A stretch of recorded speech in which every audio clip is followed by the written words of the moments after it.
네, 오늘 말씀을 가지고 너희 기쁨이 충만하리라 라는 제목으로 함께 은혜 받기를 소망합니다. 말씀에 앞서 우리 질문으로 그 서문을 열고자 원합니다. 우리 첫 번째 제목 다 같이 한번 읽어볼까요? 시작. 당신의 기쁨의 원천은 누구입니까? 여러분은 무엇을 할 때, 누구를 만날 때 여러분은 기쁩니까? 무엇을 행할 때 여러분은 행복합니까? 그 기쁨의 원천을 여러분들한테 지금 질문을 드립니다. 머릿속에 여러 가지 조마간 단처럼 이렇게 떠오르시죠? 무엇이 근데 이게 기쁨의 원천? 이게 사람이면은 그나마 다행인데 어떤 물건이라면 조금 서글픈 것이에요. 우리 기독교도 시작은 출발은 거의 유사합니다. 그런데 점점 신앙생활 하다 보면 두 갈래로 나눠져요. 그래서 주님을 따르는 사람, 그렇지 않고 자기가 원하는 것을 추구하는 사람. 그래서 신이라도 그것이 4대 성인 예수라 할지라도 그분을 활용해서라도 자기가 원하는 바를 성취합니다. 처음은 같이 간다 하지만 그 끝이 달라질 때 목사라는 성직자들은 이제 그 길이 아니라고 다른 길로 가라고 이렇게 방향을 바로 잡아주는 사람이 성직자입니다. 어쨌든 여러분이 기쁨의 원천, 기쁨의 어떤 근원이 물건이 아니라 사람이라면 그나마 다행이라고 말씀을 드렸어요. 그래서 여러분들이 정말 죽도록 사랑해서 결혼하지 않았습니까? 그런데 그 죽도록 사랑했던 사람과 싸우나요? 안 싸우나요? 점점 살면서 단점이 보이고 또 허물이 보입니다.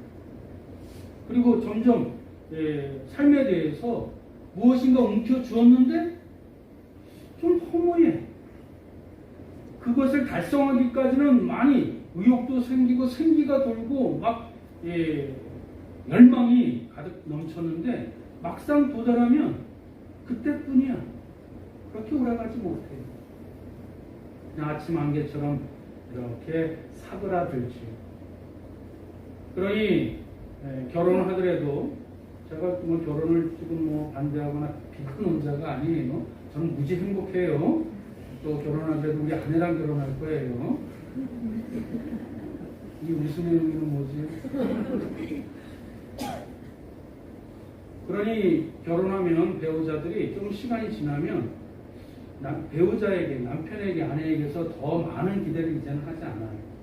물론 이제 더 하나가 되어서 아름답게 사는 사람들도 있지만 대부분이 그래서 누굴 의지해? 자식을 의지해요. 특히 남편보다는 아내가 더 자녀에게 몰입을 하게 됩니다. 그런데 여러분들이 알다시피 자식 키우는 것이 쉬운가요? 어려운가요? 어렵습니다. 그래서 자식이 부모의 마음에 영 들지 않는 행동을 하게 될 때 종종 부모들이 이렇게 얘기하죠. 쟤는 도대체 누굴 닮은 거야? 그렇게 말한 적이 있어요? 없어요? 있어요. 근데 곰곰이 한번 생각해 보세요. 그 자녀가, 그 자식이 누굴 닮았겠어요? 자기 닮았지. 애들 말로 100% 닮았지. 그래 안 그래요? 맞습니다. 그리고 여러분 잘 생각해 보세요. 우리 축구선수 손흥민 선수 유명하지요? 그런데 자기가 혼자 이렇게 월드 클래스로 성장하지 않아요. 그 아버지가 축구선수잖아요. 그 유전으로 피가 흘러가요. 그리고 자신이 다 못됐던 꿈을 이 아들이 잘 이룰 수 있도록 이렇게 뒷바라지하는 영향력을 받고 나서 자식이 더 크게 원대하게 성장하는 법이에요. 즉 부모의 영향을 받지 않은 자식은 없는 거예요. 그것이 잘 됐든 잘못됐든 말입니다. 어쨌든 운동선수도 마찬가지고 다른 선수들도 마찬가지고 그 보면 유전자를 보면 그 부모가 유도선수 같은 경우는 그 부모 중에 누구가 이렇게 좀 풍채가 좋으신 분이 계세요. 그게 그냥 나오지 않아요. 다 영향을 받았던 것입니다. 여러분 국경 없는 의사회 아시죠? 그분들을 한번 리서치 조사를 했어요. 아니 자기네들 열심히 공부해서 종교 1, 2등을 해가지고 의과대학 나와가지고 그 월급도 많은데 자기 돈 들여가서 시간 들여놔서 또 자기 머나먼 오지의 땅에 가서 자기 재능을 이렇게 발휘하면서 기쁘대요. 즐겁대요. 또 간대요. 곰곰이 리서치 조사를 해봤는데 그 부모가 삶의 검소한 남에게 이렇게 베푸는 것을 좋아하는 부모들도 이렇게 많았다고 영향을 받았다고 우리 강 리서치 조사에서 나왔어요. 그냥 되지 않아요. 그 흐름의 맥이 있는 것이에요. 어쨌든 이 사람들의 기쁨의 원천은 무엇일까요? 자식은 모든 면에서 반드시 부모를 닮습니다. 그래서 부모는 자식의 미래의 모습이고 자식은 부모의 과거와 현재의 모습이라고 해도 과언은 아닌 것입니다. 한 걸음 더 나아가 한 인간의 삶은 자기 자식뿐만 아니라 반드시 그 주위에 있는 사람에게도 영향을 꼭 끼칩니다. 이것을 아는 사람은, 이 상식을 아는 사람은, 아니 이것을 말씀을 통해서 진리를 아는 사람은 내 자식을 수종하려고 들지 않아요. 다른 사람을 교종하려고 들지 않아요. 먼저 자기 자신부터 교종하려고 애를 쓰죠.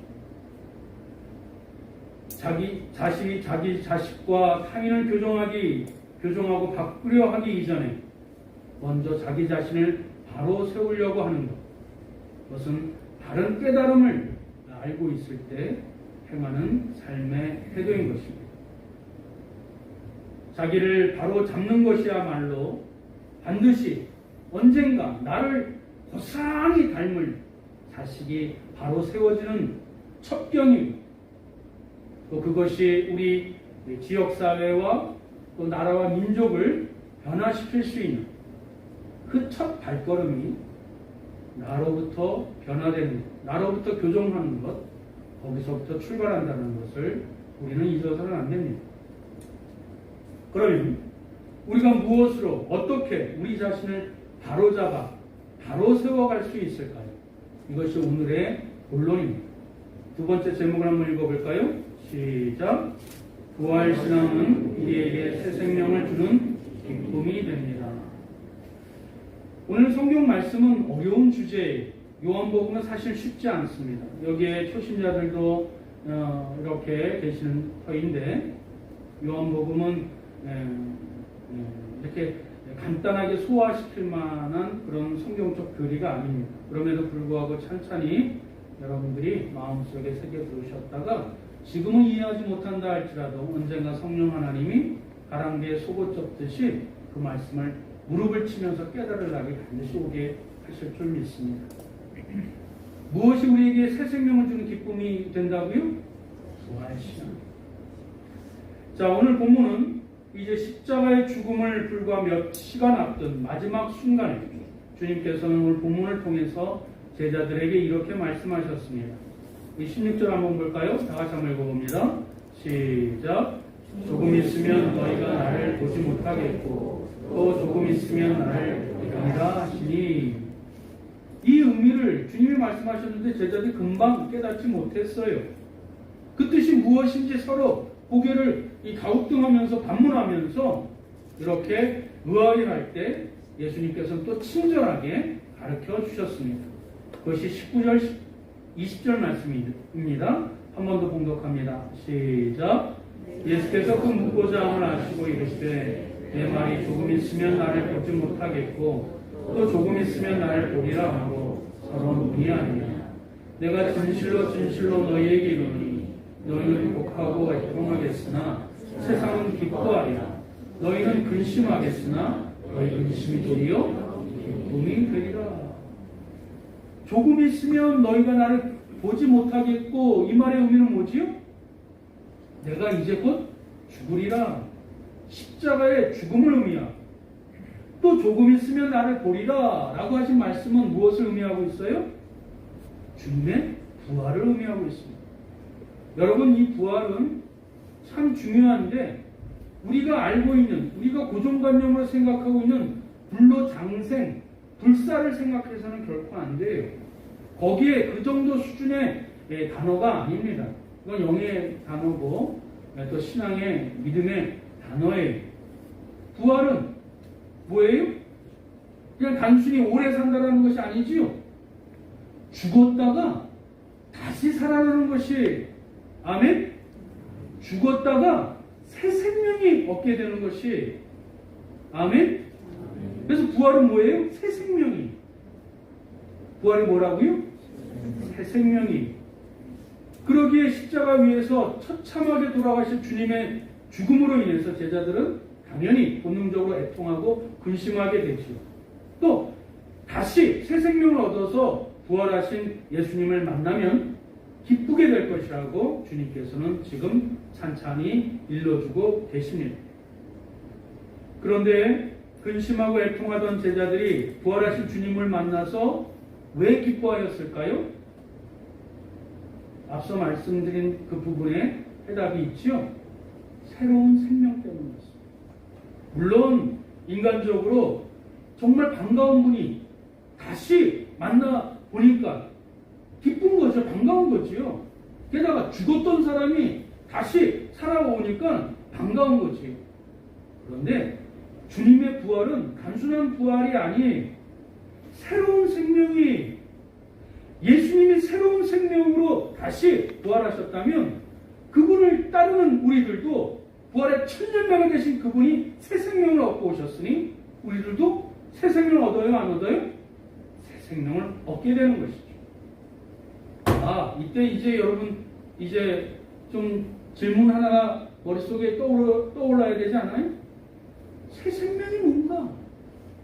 인간이 생각하는 불로장생과 불사와 새 생명은 뭔가? 이걸 여러분들이 머릿속에 질문 하나 던지셔야 합니다. 이제 그것을 설명하기 앞서 이 새 생명은 예수 그리스도의 생명, 부활의 생명, 그 부활의 새 생명, 영생할 수 있는 생명이라고 이제 말씀을 드리면서 설명을 드리고자 원합니다. 예수님이 계속 그러고 말씀하셨어요. 21절입니다. 한 번 더 읽겠습니다. 시작. 여자가 해산하게 되면 그때가 이르렀으므로 근심하나 아기를 낳으면 세상에 사람은 기쁨으로 말미암아 그 고통을 다시 기억하지 아니하느니라. 저는 여성이 아니라 아이를 낳는 이 고통을 잘 모릅니다만 죽을 정도로 고통을 맛보신대요.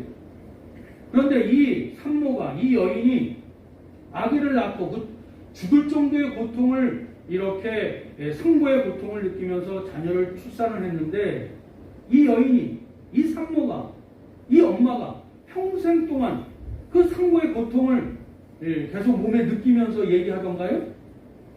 아니지요. 그건 금세 잊어버려요. 뭐 때문에 잊어버리지요?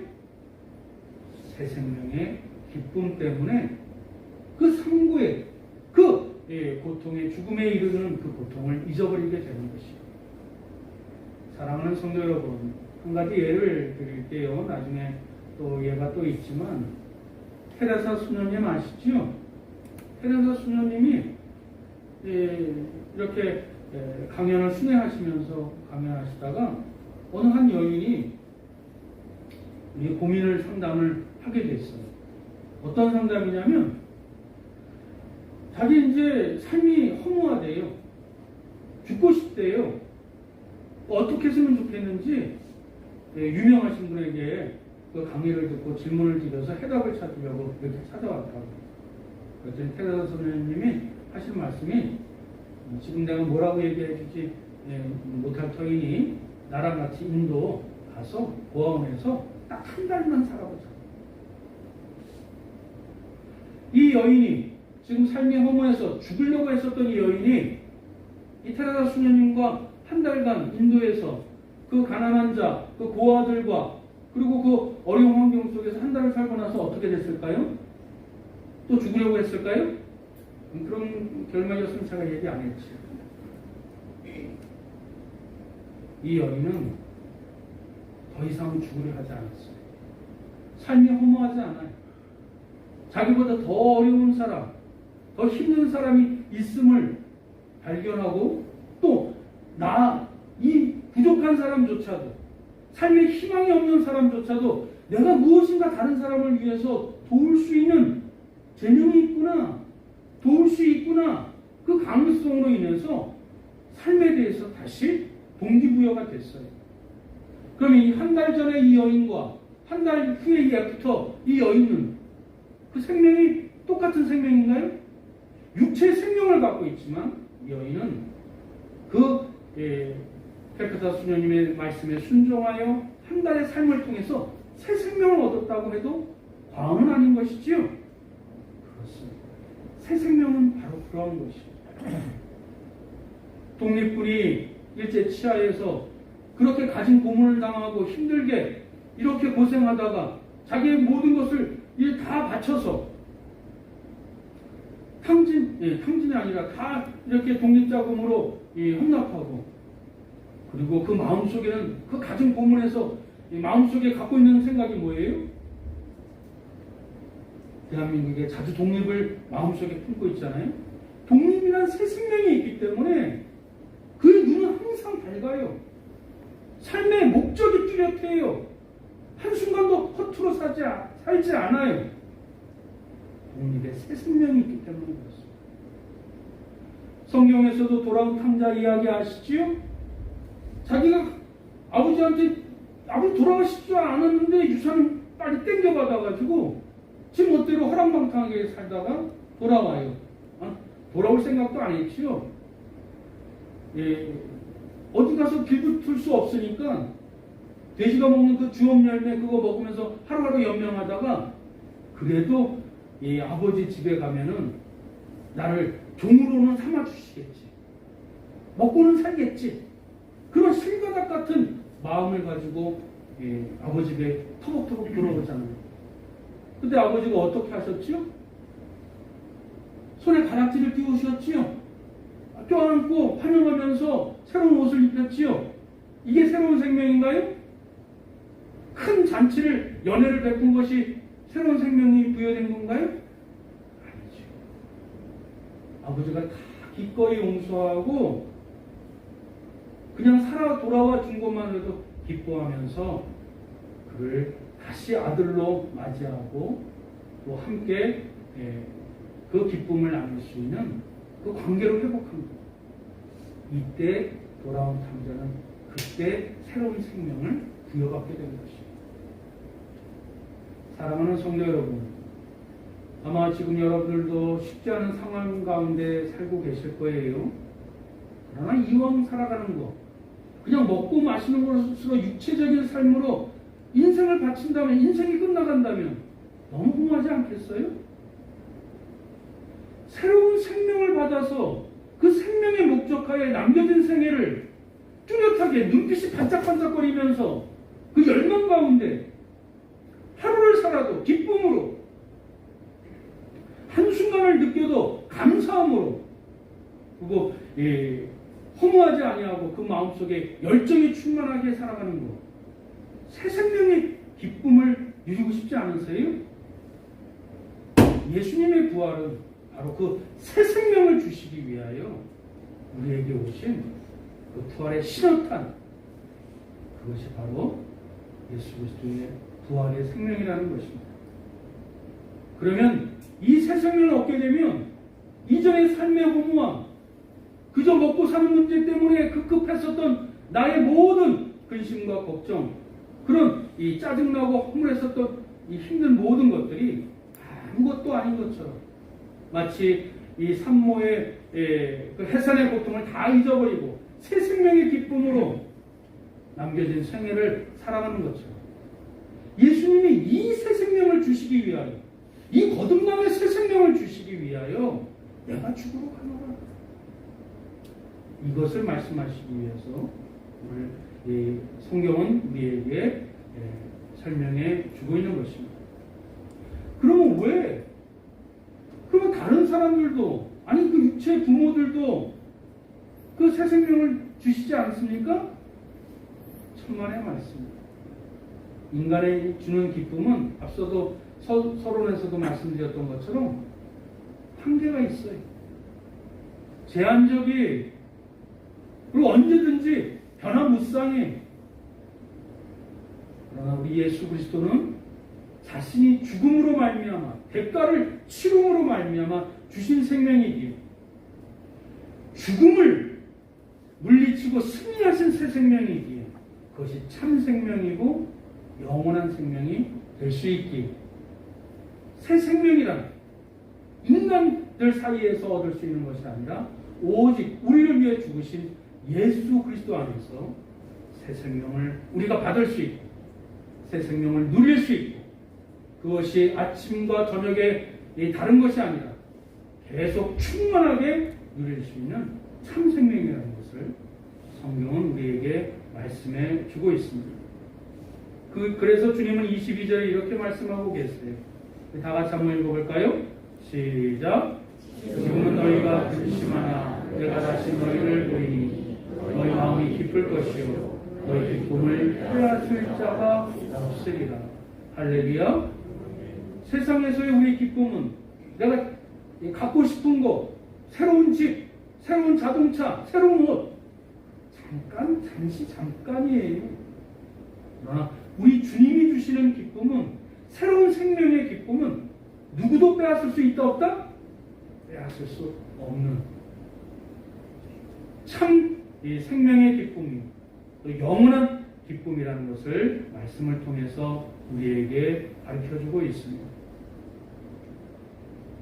또한 이 생명을 우리에게 주시기 위하여 예수님께서 죽으셨는데, 그 이유에 대해서 23절에 그날에는 너희가 아무것도 내게 묻지 아니하리라 라고 말씀하셨어요. 시간이 갔지만 조금 더 설명을 드립니다. 우리가 음식을 먹을 때 우리 몸에 있는 위와 장에게 내가 지금 음식을 먹을 터이니 잘 소화시켜 줄래? 의논하고 우리가 음식을 먹나요? 물론 어느 정도 자신의 몸 상태를 알아서 어느 정도 음식을 먹어야 소화가 되겠다라고 자각하고 음식을 섭취하지만, 우리의 몸은 내가 의논을 해서 위와 장이 움직이는 것 아니에요. 내 머리카락이 내 어떤 동의를 얻어서 머리카락이 성장하는 것 아니에요. 내 손톱이, 발톱이 내가 무슨 협의를 해서 이렇게 손톱과 발톱이 자라는 것 아니에요. 내가 생명이 있기에 자연스럽게 자발적으로 머리카락도 나고 손톱도 나고 음식을 섭취하면 소화를 시키고 또 이것이 배설이 되는 것이에요. 무슨 말씀이지요?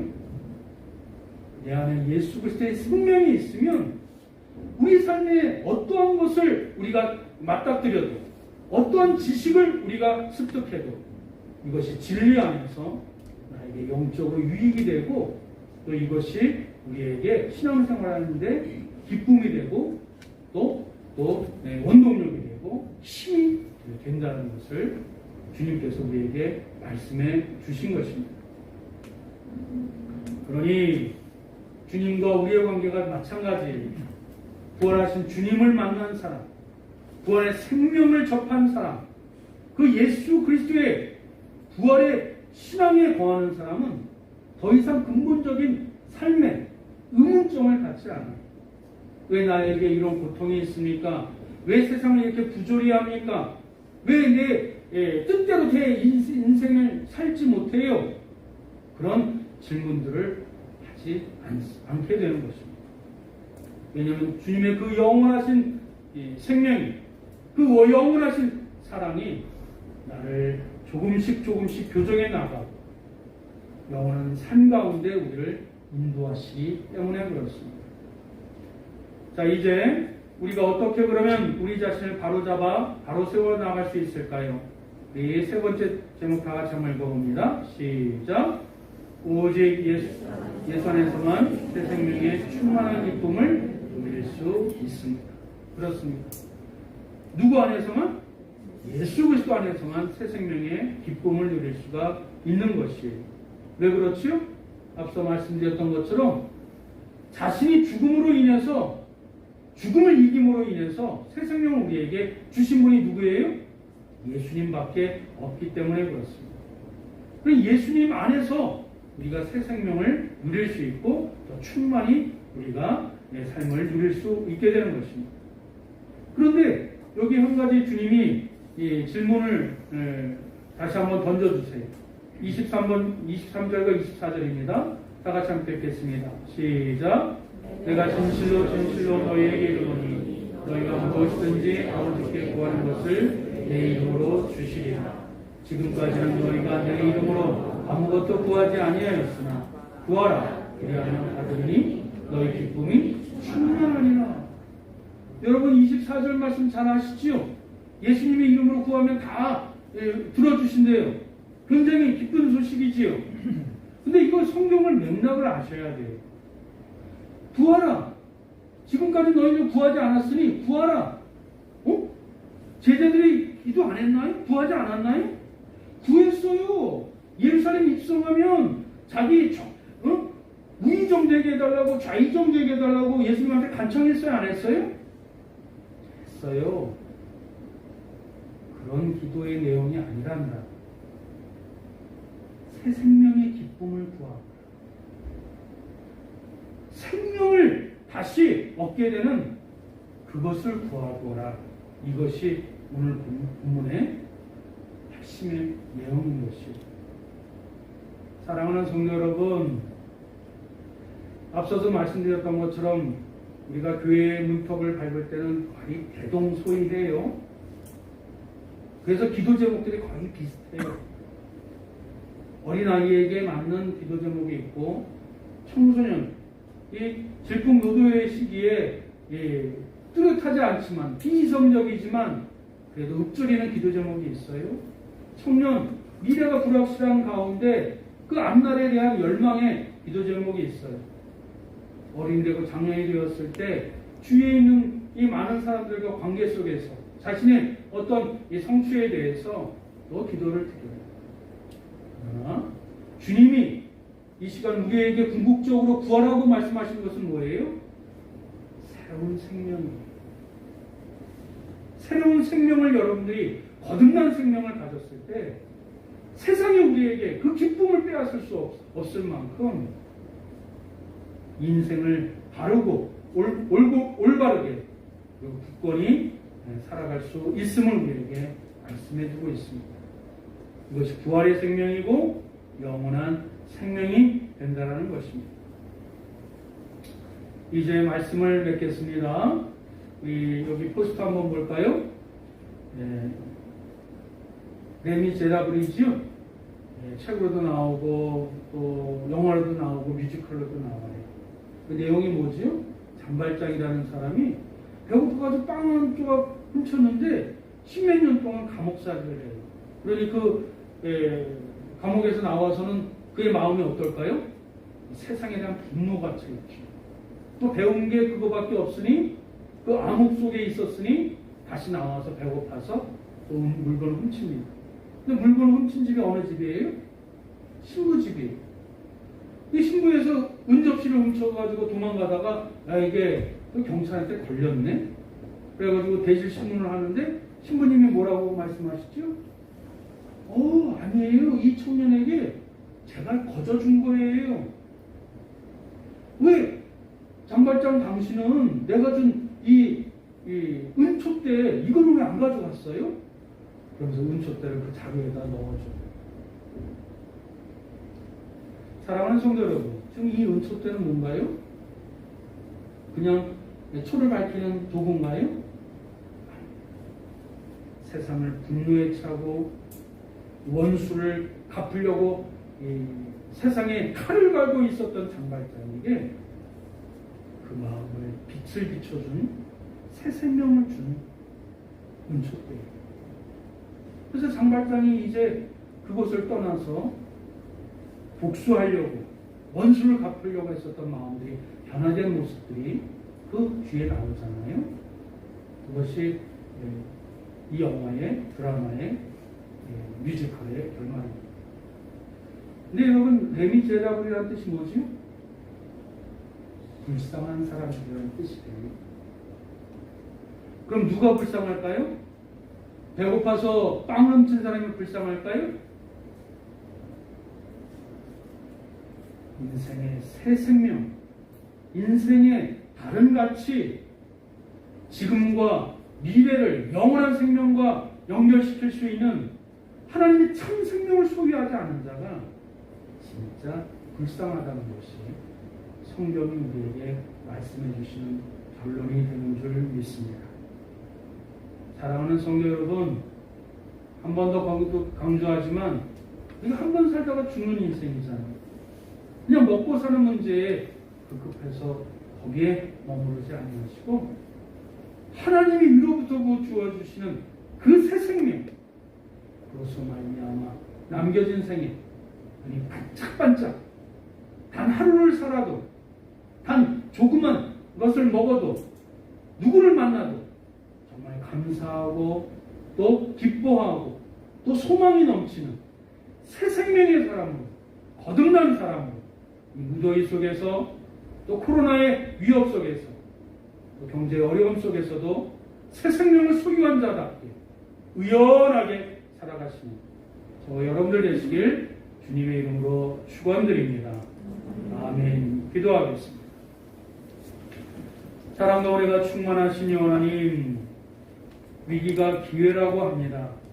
고난이 나를 단련하고 새로운 사람으로 성장시킬 수 있는 귀한 단계가 계단이 되는데 자꾸 우리는 원망하려고 하고 포기하려고 하고 또 자포자기 하려고 하는 우리의 모습을 보게 됩니다. 새 생명이 없기 때문인 줄 믿습니다. 오늘 주님께서 구하라. 지금까지는 너희가 나의 이름으로 구하지 않았으나 이 아무도 빼앗을 수 없는 이 거듭난 새 생명, 이전의 삶과 이후의 삶이 다를 수 있는 영원한 생명을 구하라고 말씀해 주셨을 때 다시 하나님을 바라보고 예수 그리스도를 바라보고 용서의 생명, 회복의 생명, 소망의 생명을 주시는 예수 그리스도의 부활의 신앙을 마음속에 품고 오늘을 살아갈 수 있는 믿음의 백성들 되게 하여 주시옵소서. 한 번밖에 없는 인생, 부활의 새 생명으로 나머지 인생을 영원히 오염되지 않는 거룩한 기쁨, 세상에 그 어느 것으로도 빼앗길 수 없는 그 참된 기쁨, 그 생명의 기쁨으로 살아갈 수 있도록 인도하여 주시옵소서. 여름 성경학교 주제가 새롭게 하시는 예수님이십니다. 물이 포도주로 변하듯이 우리 아이들이 그 새로워진 마음, 거듭난 심령으로 성령 충만한 귀한 말씀의 잔치가 될 수 있도록 또 우리 학부모 학교에서도 동일한 은총을 허락하여 주실 줄 믿사오며 우리 주 예수 그리스도의 이름으로 간절히 기도드리옵나이다. 아멘.